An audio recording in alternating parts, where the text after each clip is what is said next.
Bax, bu sual. Diqqətli olun. Törəmənin Burada olmamaq üçün məxrəc sıfır olmalıdır. aha, sonra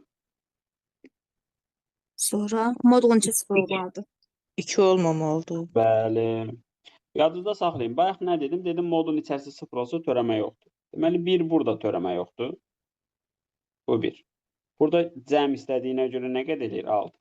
Bu getdi. İkinci məxrəc sıfır olan halda törəmə olmaz.